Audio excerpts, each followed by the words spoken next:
and talking about our responsibilities, and then the other thing we're working on is just some 5-dot pressure and D zone stuff, our pushes in the neutral zone. So that was kind of the theme of today, and I bugged the D last night. There was 8 D on each team, so they didn't work very hard in the game. So we did some D stuff here, some neutral zone stuff, and just the little finer points.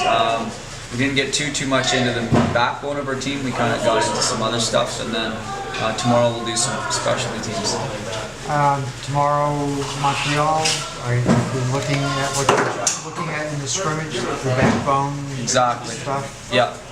The backbone and refining it too. We're getting questions now, which is good. We're getting questions from players that say, hey, what about this situation, what about that situation? And that's where, the true learning occurs, is when players are starting to think, hey, what about this other alternative, right? Because that's what hockey is. It's other alternatives and other things happen on the ice. So now the players are engaged, and we'll just kind of refine, modify, and get clearer and clearer as we go. And you're going to start working on specialty teams tomorrow. How much time do you put into that going forward? Well, going forward, we're going to use our practice days to practice our backbone, and we'll use our pre-game skates to practice our specialties. So we got to maximize that game day opportunities, that 50-minute skate in the morning, instead of just having a loosen up skate that maybe we normally have during the regular season.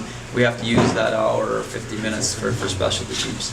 You have 49 players in camp. Is there a timeline as to when you start getting it down to a more manageable level? Yeah, I think tomorrow we're going to probably, a couple junior kids are on their way back to junior. And then after that, we'll start whittling away the next week. And we're not sure, Joe and I are meeting today about what number we'd like to be at where, but it's going to start now after this first exhibition game to whittle down.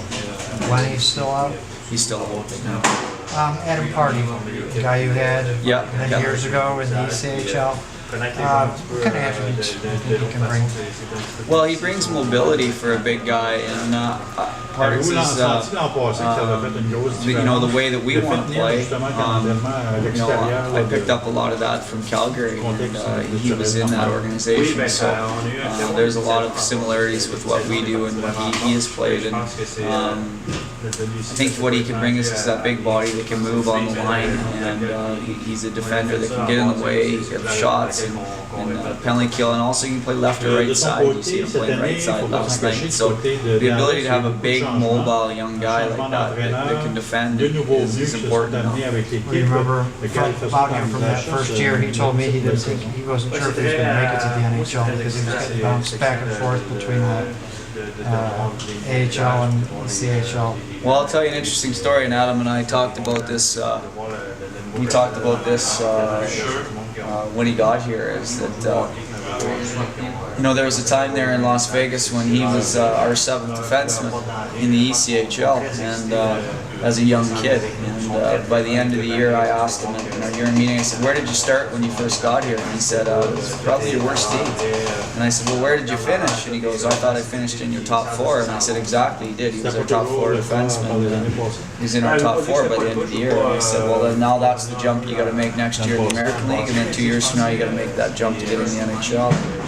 Lo and behold, he has. So we had a little chuckle. He goes, "Yeah, I remember that conversation." So he's come a long way. All right. Yeah. Thanks.